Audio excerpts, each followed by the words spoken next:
அனைவருக்கும் வணக்கம்.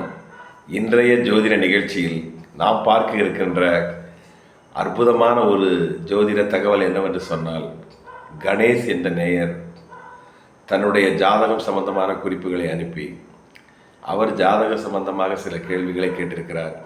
அவருடைய கேள்வி என்ன, அதற்கான பதில் என்ன, பரிகாரம் என்னவென்று பார்ப்போம். ஐயா, என்னுடைய பெயர் கணேஷ். நான் 19 செப்டம்பர் 1997 பிறந்தேன்.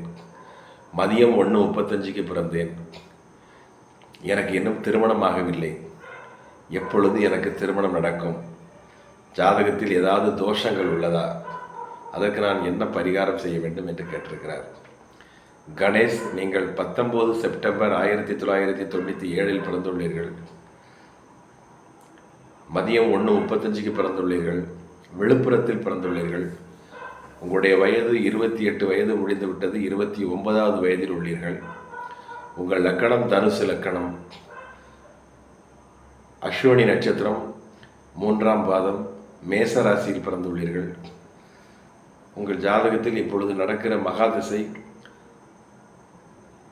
சூரிய மகாதிசை நடைபெற்று கொண்டிருக்கிறது. சூரிய மகாதிசையில் சுக்கிர புத்தி என் நேரம் ஓடிக்கொண்டிருக்கிறது. இந்த சுக்கிர புத்தியானது உங்கள் லக்கணத்திற்கு 6ஆம் வீட்டுக்கும் 11ஆம் வீட்டுக்குடைய அதிபதி, பாதகாதிபதி என்று சொல்வார்கள். எனவே சூரிய திசையில் சுக்கிர புத்தி முடிந்தவுடன் சந்திர மகாதசை வரும். அந்த சந்திர மகாதசையில் கண்டிப்பாக உங்களுக்கு திருமணம் நடக்கும். என்னை பொறுத்தமட்டில் 10 ஏப்ரல் 2026 மேல் கண்டிப்பாக திருமணம் கண்டிப்பாக நடக்கும். உங்களுக்கு குரு பார்வையும் ஜூன் மாதம் 1ஆம் தேதி தான் வருது. எனவே 2026ஆம் ஆண்டு மே மாதத்திற்கு மேல் உங்களுக்கு திருமணம் கண்டிப்பாக நடக்கும். 2026ஆம் ஆண்டு இறுதிக்குள் கண்டிப்பாக திருமணம் நடைபெற்றுவிடும். உங்களுக்கு தோஷம் என்று சொன்னோமானால், உங்களுக்கு உங்கள் ராசிக்கு 7ஆம் இடத்தில் செவ்வாயும் சுக்கிரனும் இருப்பது ஒரு தோஷம்தான். செவ்வாயும் சுக்கிரனும் சேர்ந்து ராசிக்கு 7ஆம் இடத்தில் இருப்பது ஒரு தோஷம்தான்.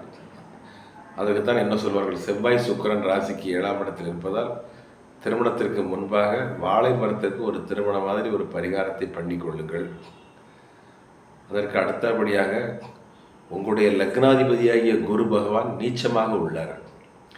எனவே உங்களுடைய அஸ்வினி நட்சத்திரம் வர நாள் காலை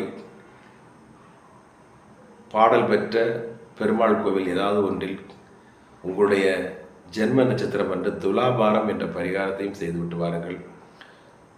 அதேபோல் வியாழக்கிழமை தோறும் குரு பகவானுக்கு கொண்டக்கடலை மாலை போட்டு நெய் விளக்கேற்றி வழிபாடு செய்துவிட்டே வாருங்கள். கண்டிப்பாக உங்களுக்கு திருமணம் விரைவாக நடக்கும். இந்த 2026ஆம் ஆண்டு கண்டிப்பாக உங்களுக்கு திருமணத்தை கொடுக்கக்கூடிய ஒரு அற்புதமான ஆண்டாக அமையும். உங்களுக்கும் 29 வயது பிறந்துள்ளது. இந்த 29 வயது முடிவடைதற்குள் உங்களுக்கு கண்டிப்பாக திருமணம் நடந்துவிடும். வாழ்க வளமுடன். ஆயுஷ்மான் பவ.